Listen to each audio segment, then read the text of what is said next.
अच्छा, आवाज नहीं आ रही है क्या? अब आएगी है ना?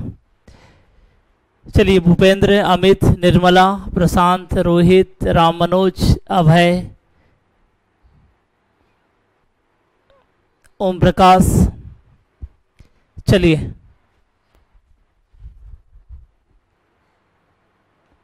नमस्कार सभी को, राम जानकी, जय हिंद। चलिए,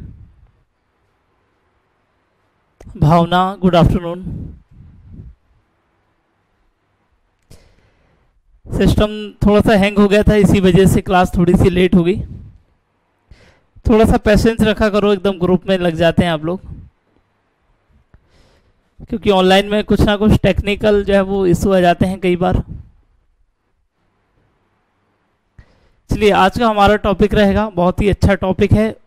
हम लोग पढ़ेंगे अटॉर्नी जनरल और एडवोकेट जनरल, महान्यायवादी और महाधिवक्ता। दो टॉपिक हम लोग पढ़ेंगे। अटॉर्नी जनरल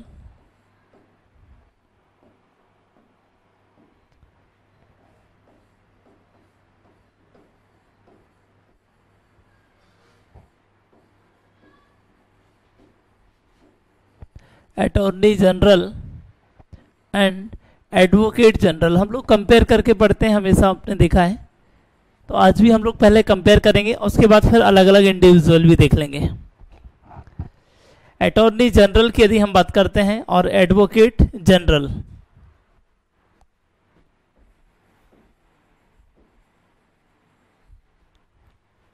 एक होता है महान्यायवादी, यह है महान्यायवादी, और एडवोकेट जनरल को हम लोग कहते हैं महाधिवक्ता। महाधिवक्ता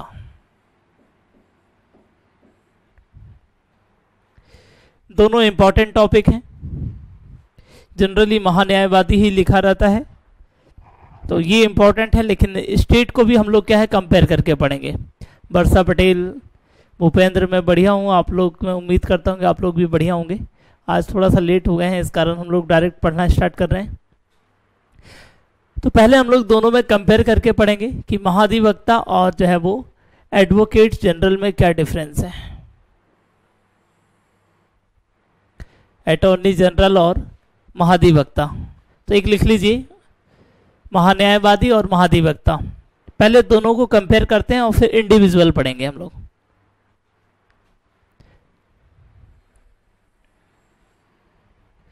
सबसे पहले देखेंगे कि इनका किस आर्टिकल में इसका प्रावधान है। यहां पर कुछ की पॉइंट है जिन्हें हम लोग डिस्कस करने जा रहे हैं।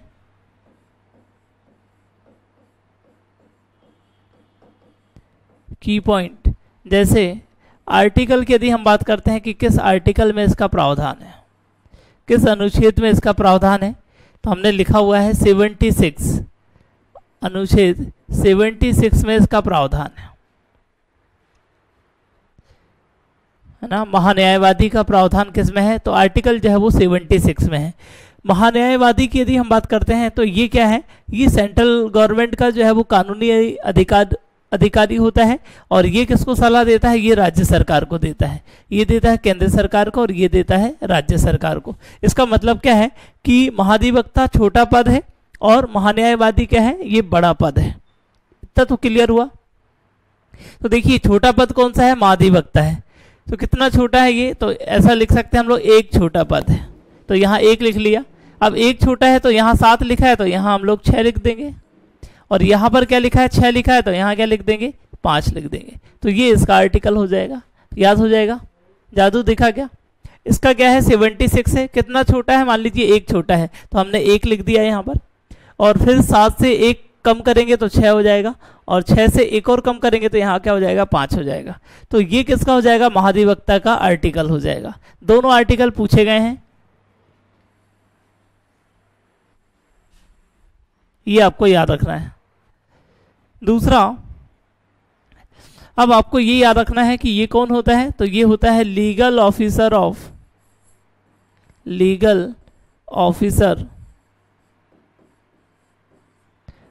Of union government. केंद्र सरकार का कानूनी सलाहकार होता है ये, या लीगल एडवाइजर लिखिएगा यहां पर, लीगल एडवाइजर,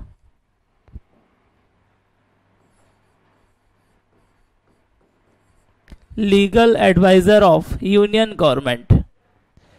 और ये किसका होता है? तो ये होता है स्टेट गवर्नमेंट का। तो यहां लिख लेंगे लीगल एडवाइजर।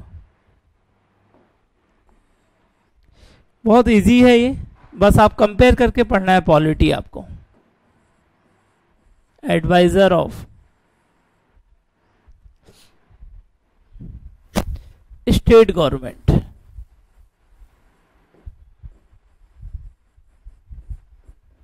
क्लियर हुआ इतना? Legal adviser of union government, केंद्र सरकार का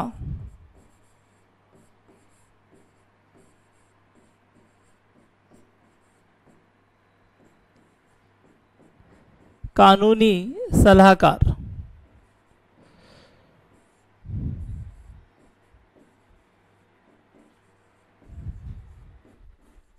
केंद्र सरकार को कहीं भी जरूरत पड़ जाती है, कोई भी लीगल जो है वो एडवाइस चाहिए तो कौन एडवाइस करता है? महान्यायवादी करता है।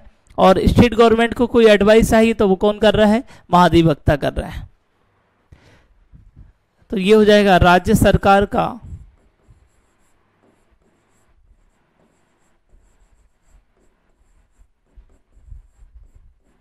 कानूनी सलाहकार,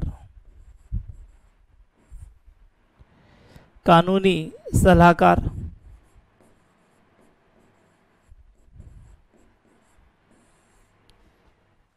ये इनका मतलब होता है। इतना समझ में आया? अब देखिए, यदि हम भाग पूछेंगे, संविधान के किस भाग में इसका उल्लेख किया गया है, कोई बता सकता है क्या? संविधान के किस पार्ट में इसका उल्लेख किया गया है? चलिए जल्दी से बताइए, किसी बुक में नहीं लिखा है, अब आपको लॉजिक लगा के बताना है। क्वेश्चन आया हुआ है, महान्यायवादी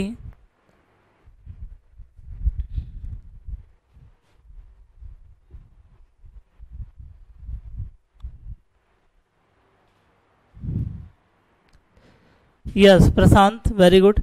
भाग जो है वो 5 में इसका वर्णन है, भाग 5 में है, क्योंकि 5 मैंने आपको बताया था यूनियन गवर्नमेंट से संबंधित है। 1 2 3 4 5, तो ये 5 में हो जाएगा।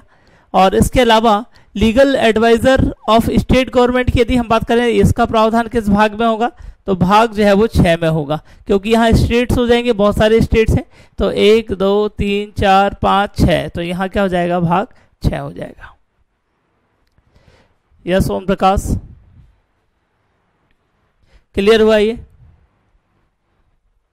तो ये केंद्र सरकार का कानूनी सलाहकार होता है, और ये कौन होता है?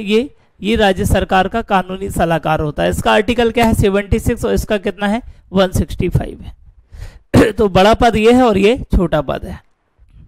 बढ़े आगे। इसके बाद फिर अब थोड़ा सा बोर्ड छोटा पड़ जाता है हमें, मैं रफ करूं क्या, या फिर आगे बढ़ते हैं हम लोग? दूसरे पेज में फिर से आ गए हम लोग, और यहां पर है महान्यायवादी, महान्यायवादी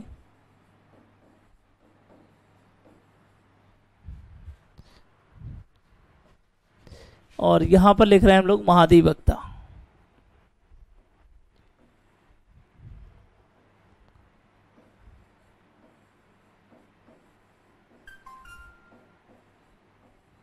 महाधिवक्ता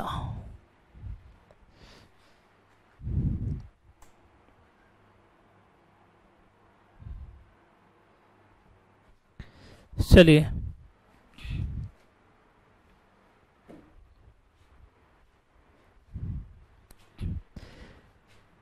इसके अलावा एक और क्वेश्चन आ जाता है, फर्स्ट लॉ ऑफिसर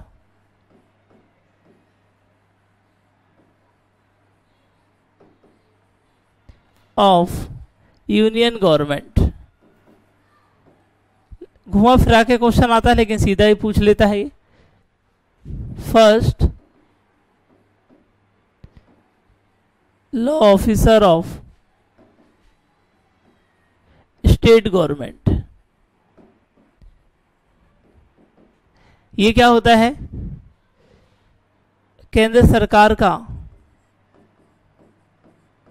थोड़ा सा डिफरेंस है पिछले वाले सेंटेंस में और इसमें, केवल बाकी बात एक ही है दोनों की। केंद्र सरकार का प्रथम, या फिर यहां ऐसा लिख सकते हैं हम लोग, एक मिनट रुक जाइए, first law officer of country. और ये क्या हो जाएगा? First law officer of state. ये सेंटेंस ज्यादा पूछ लेता है। देश का पहला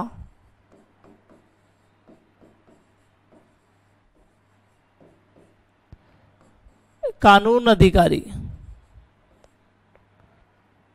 कानून अधिकारी, और ये प्रदेश का पहला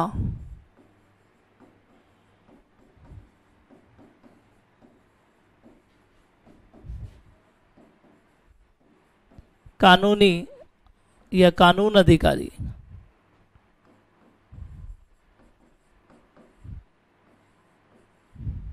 हो गया देश का पहला कानून अधिकारी, और ये क्या है? देश का, प्रदेश का पहला कानून अधिकारी। इस टाइप के क्वेश्चन भी जाते हैं।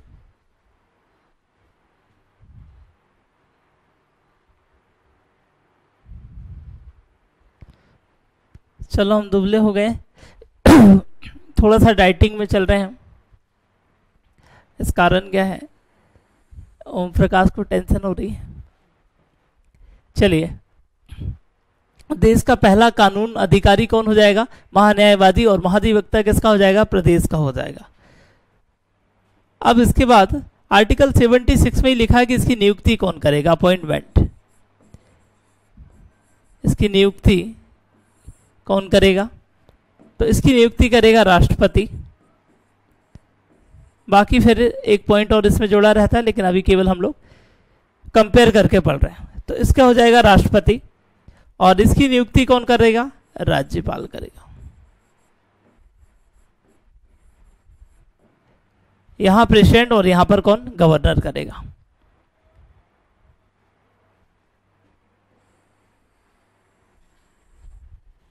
ये तो क्लियर हुआ। इसके अलावा नियुक्ति जो करेगा, शपथ भी वही दिलाएगा। शपथ कौन दिलाएगा? शपथ इसको दिलाएगा राष्ट्रपति। महान्यायवादी को कौन दिलाता है? राष्ट्रपति। कई बार क्वेश्चन आया है। जबकि महाधिवक्ता को शपथ कौन दिलाएगा? राज्यपाल दिलाएगा। महाधिवक्ता 6 नंबर में मेंस में भी पूछा है, एमपीपीएससी में। अब 2020 को यदि आप टारगेट करने वाले हैं तो फिर क्या है, 5 मार्क्स का जो है वो क्वेश्चन आएगा, लेकिन थोड़ी सी क्वालिटी आपको इंप्रूव करनी पड़ेगी आंसर में। जबकि पहले ये होता था कि आपको 6 नंबर का क्वेश्चन जो है वो 1 से 1.5 पेज में लिखना होता था। तो पहले जो है वो पैटर्न में यदि हम बात करते हैं तो क्वांटिटी ज़्यादा चाहिए थी, क्वालिटी कम चाहिए थी। लेकिन 2020 में आप क्वालिटी जो है वो क्वेश्चन जो है वो होने चाहिए, आपके आंसर में क्वालिटी थोड़ी सी दिखनी चाहिए। प्रशासनिक जो है वो अधिकारी की जो है वो लैंग्वेज आपके जो है वो आंसर में होनी चाहिए। शपथ की यदि हम बात करें तो ये राष्ट्रपति दिलाएगा, और यहां कौन दिलाएगा? राज्यपाल दिलाएगा। इसके अलावा योग्यता, योग्यता की यदि हम बात करें तो ये भी आर्टिकल 76 में ही लिखा हुआ है इसके बारे में, और इसके 165 में लिखा हुआ है कि योग्यता क्या हुई। तो योग्यता है सुप्रीम कोर्ट के जज के समान, ये लिखा हुआ है।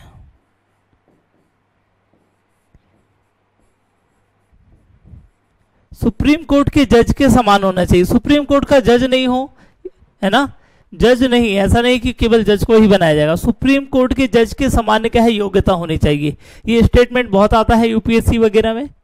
सुप्रीम कोर्ट के जज के समान क्या है? योग्यता होनी चाहिए। तो हमने पढ़ा था वहां पर कि 5 वर्ष तक क्या है, हाई कोर्ट में कह रहा हो वो, है ना, जज रहा हो, इसके अलावा यह 10 वर्ष तक क्या है, एडवोकेट रहा हो हाई कोर्ट में, ये हमने पढ़ा था केवल। लेकिन अभी यहाँ एक ही लाइन लिखनी है कि सुप्रीम कोर्ट के जज के समान। तो देखो ये स्टेट में रहता है तो ये क्या हो जाएगा, हाई कोर्ट के जज के समान हो जाएगा। अभी केवल इतना ही लिखना है ना, बाकी हमने वहां लिखा है ऑलरेडी, और इसके बाद जब डिटेल में पढ़ेंगे तो वहां लिख लेंगे। सिंपल सी योग्यता है, यही जो है वो स्टेटमेंट सामने आता है आपके। सुप्रीम कोर्ट के जज के समान, और यहाँ हाई कोर्ट के जज के समान लिखा हुआ है। यहाँ ये नहीं लिखा हुआ है कि सुप्रीम कोर्ट का जज होना चाहिए, और यहाँ ये नहीं लिखा हुआ है कि हाई कोर्ट का जज होना चाहिए, केवल लिखा हुआ है समान लिखा हुआ है।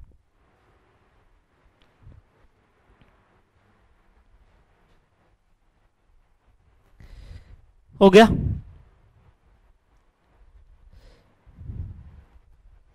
बढ़े आगे। अब उसके बाद कार्यकाल, तो यहां पर लिख रहे हैं हम लोग महान्यायवादी,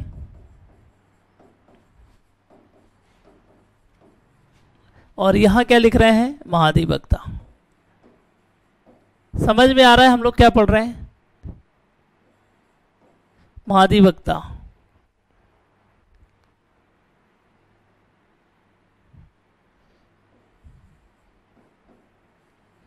एकदम इजी है, बस आपको कंपेयर करके पढ़ना है। पॉलिटी में क्या है, सबसे पहला जो है वो आपका काम है कि जहां पॉसिबल हो कंपेयर करना है तो वहां कंपेयर करके ही पढ़ना है।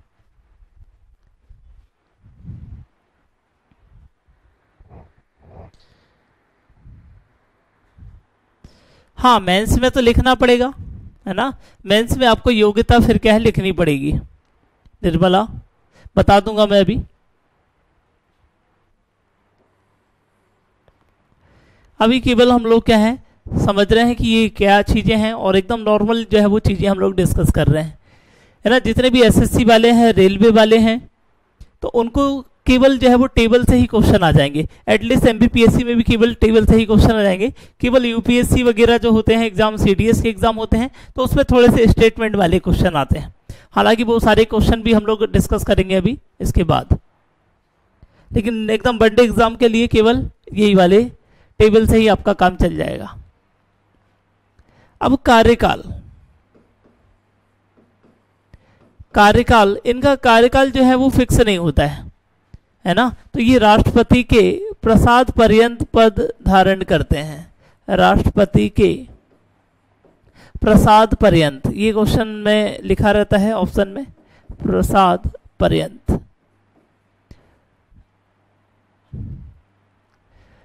राष्ट्रपति के प्रसाद पर्यंत का मतलब है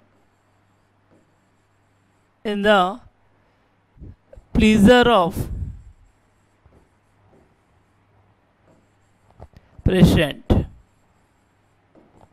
राष्ट्रपति जब तक चाहे जब तक जो है वो ये अपने पद पर रह सकते हैं, यही लिखा हुआ है हमारे संविधान में भी। और ये राज्यपाल के प्रसाद पर्यंत,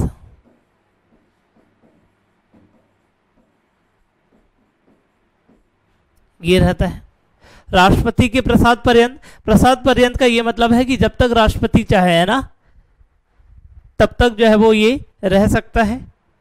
लेकिन ये भी लिखा है कि इसकी जो आयु है ना, लेकिन टिल 65 जो है वो ईयर, इससे जो है वो अधिक हो गया तो फिर ये नहीं रह सकता। टिल 65 ईयर आयु तक लिखना है यहाँ पर, है ना, वर्ष, नहीं तो बोले कि 65 साल रहेगा। टिल 65 ईयर एज,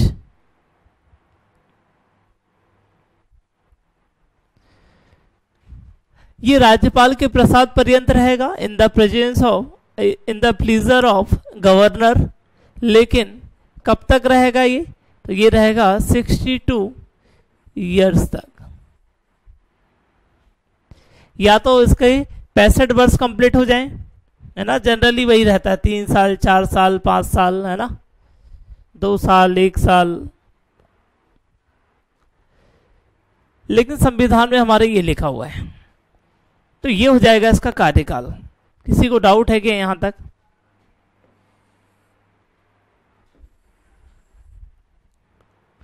इसके अलावा वेतन की यदि हम बात करें, वेतन,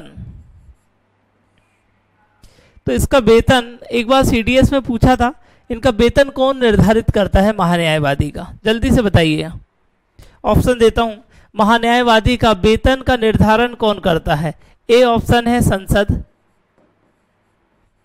संसद। बी ऑप्शन है सुप्रीम कोर्ट। सी ऑप्शन है प्रेसिडेंट, राष्ट्रपति। और डी ऑप्शन है, डी ऑप्शन है लोकसभा, है ना? डी ऑप्शन है लोकसभा। घुमा फिरा के दिया है, चलिए बताइए जल्दी से।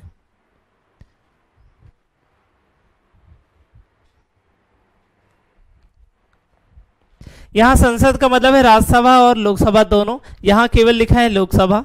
सुप्रीम कोर्ट या फिर प्रेसिडेंट, कौन निर्धारित करता है? मुकेश डी, भूपेंद्र डी, मुकेश बोल रहे हैं ए संसद, प्रशांत, प्रशांत बोल रहे हैं सुप्रीम कोर्ट, ठीक है ना?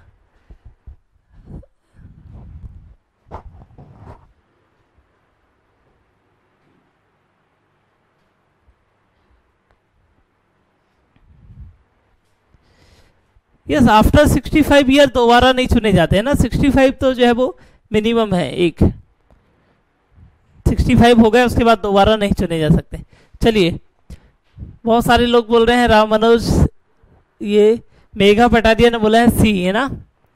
और रोहित पटेल ए, चलिए निधि घोष ए। राइट आंसर है सी। इसका निर्धारण कौन करता है? राष्ट्रपति करता है। और यहाँ इसका निर्धारण कौन करता है? इनकी वेतन का निर्धारण करता है महाधिवक्ता। ये आपको याद रखना है।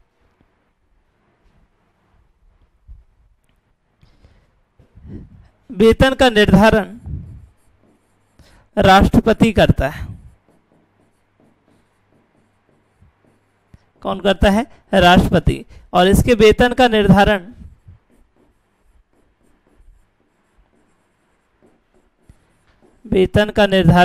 राज्यपाल करेगा। संबंधित जो है वो राज्य का राज्यपाल। क्लियर हुआ? तो याद रखिएगा, इनका वेतन जो है वो इसलिए फिक्स नहीं लिखा रहता है, कभी भी आप गूगल करेंगे तो नहीं मिलता है। और कुछ बुक में ये लिखा हुआ है कि इनका वेतन मैक्सिमम कितना हो सकता है, या जनरली इन्हें क्या है, राष्ट्रपति निर्धारित कर देता है। और सुप्रीम कोर्ट के जज के समान, सुप्रीम कोर्ट के जज के समान इनका वेतन होता है। तो हमने पढ़ा था लगभग 2.5 लाख रुपए कुछ था, 2.8 और 2.5 लाख। और इनका किसके रहेगा? तो ये हाई कोर्ट के जज के समान, हाई कोर्ट के जज के समान। कितना था यहाँ? तो 2.25 लाख, 2,25,000। और यहाँ पर क्या है? 2.5 लाख। समझ में आया? या फिर 2.8 भी हो सकता है। एवरेज है ये, सुप्रीम कोर्ट के जज के समान, और ये हाई कोर्ट के जज के समान। जज है यहाँ, चीफ जस्टिस नहीं है ना, यहाँ चीफ जस्टिस ऑफ इंडिया नहीं है। और यहाँ पर क्या है? Chief justice of high court नहीं है। तो ये हो जाएगा वेतन के बारे में। 2 मामले आपको याद रखना है। पहला पॉइंट क्या है, याद रखिएगा, इसका निर्धारण राष्ट्रपति करेगा। और यहाँ वेतन का निर्धारण कौन करेगा? राज्यपाल करेगा। इनकी सुप्रीम कोर्ट के जज के समान होगी और ये हाई कोर्ट के जज के समान, सामान्य तौर पर यही रहती है।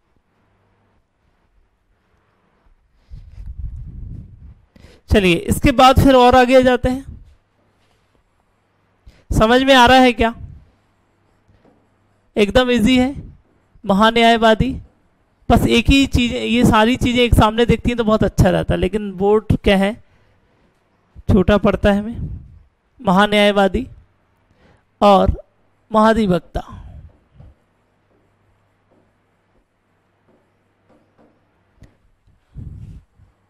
और कुछ बच रहा है क्या? शपथ का हमने लिख लिया। त्याग पत्र किसे देंगे? रिजाइन। त्याग पत्र की बात करें तो महान्यायवादी किसे देगा? राष्ट्रपति को देगा, राष्ट्रपति को देगा। महाधिवक्ता किसको देगा? राज्यपाल को देगा, राज्यपाल को देगा। फट से लिख लीजिए, सारी चीजें हमने लिख ली।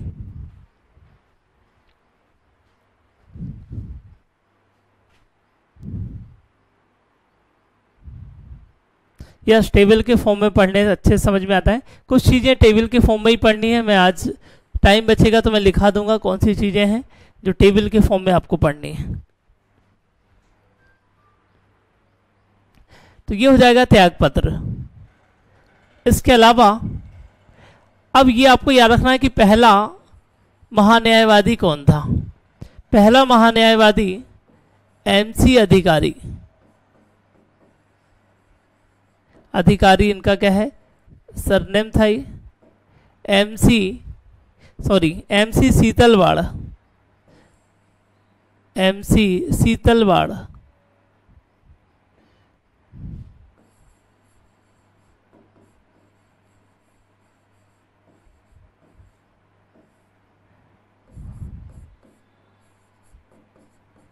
एमसी शीतलवाड़ ये कौन थे? ये पहले महान्यायवादी थे। जबकि पहले महाधिवक्ता तो ये मध्य प्रदेश के लिखेंगे हम लोग, क्योंकि हम लोग एमपी में रहते हैं। कोई यूपी वाला हो तो वो अपने हिसाब से लिख लेगा, कोई राजस्थान वाला देखता है तो वो क्या है, वो आप राजस्थान का लिख लीजिएगा। और इसके अलावा फिर कुछ लोग स्टूडेंट झारखंड के हैं तो वो झारखंड के लिखेंगे, कुछ आंध्र प्रदेश के हैं तो आंध्र प्रदेश वाले लिख लीजिएगा। लेकिन मैं एमपी से हैं तो ज़्यादातर बच्चे एमपी के ही जुड़े हुए हैं तो मैं एमपी के ही लिख रहा हूँ। मध्य प्रदेश के पहले महाधिवक्ता तो ये है एम अधिकारी। एम अधिकारी। यहाँ एमसी शीतलवाड़ है और यहाँ पर कौन है? तो ये भारत का ज़्यादा पूछता है तो ये आपको याद रखना है, ठीक है। तो ये पहले याद रखना है आपको। फर्स्ट कौन था। अब वर्तमान की भी लिख लेते हैं हम लोग। वर्तमान के तो आपको पता है के वेणुगोपाल। के वेणुगोपाल 2017 में थे, ये अभी भी यही है वेणुगोपाल। तो ये भारत के हैं तो ये सभी लोग एक साथ ही लिखिएगा। अब स्टेट वाले क्या हैं, आप अपने अपने स्टेट के लिखते चलिएगा।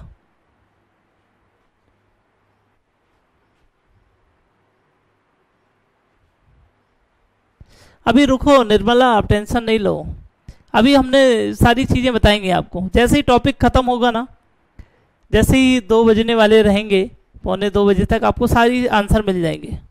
के वेणुगोपाल पहले थे, मैंने अभी बताया। मैं केवल अभी जो टेबल डिस्कस कर रहा हूँ ये एसएससी, ठीक है ना, एनटीपीसी, ये आपको याद रखना है। और इसके अलावा छोटे एग्जाम जो भी रहेंगे इनके हिसाब से डिस्कस कर रहे हैं। अभी आपके जो है वो स्टेटमेंट वाले भी क्वेश्चन हम लोग डिस्कस करेंगे कि दोनों सदन में जाता है या नहीं जाता है, ये सारी चीजें डिस्कस करेंगे। के वेणुगोपाल।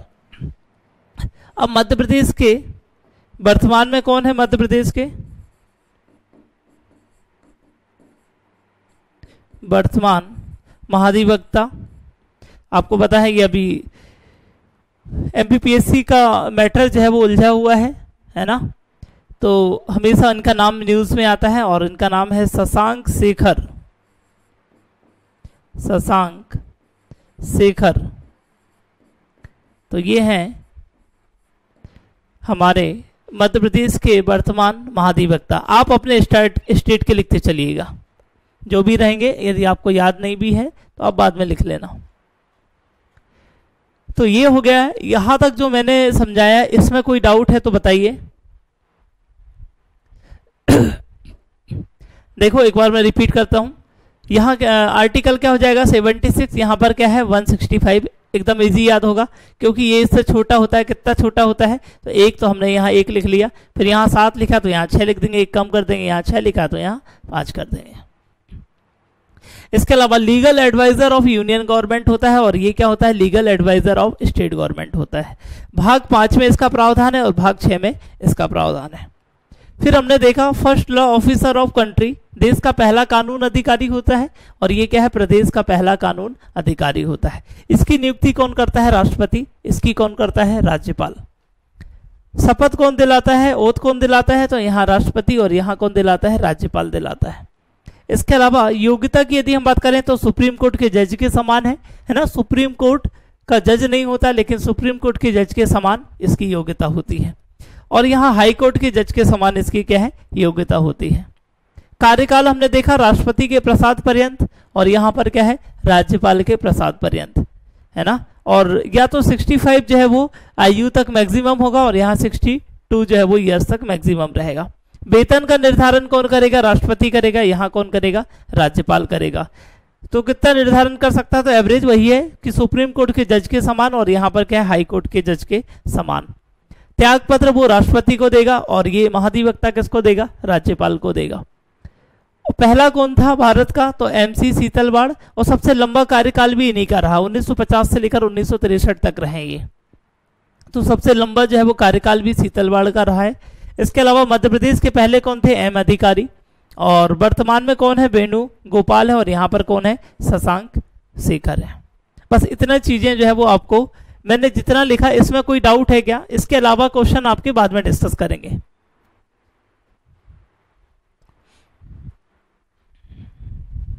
चलिए अब लिख लेते हैं हम लोग महान्यायवादी। अब कुछ क्वेश्चन आपके छूटे होंगे तो वो यहाँ कवर हो जाएंगे।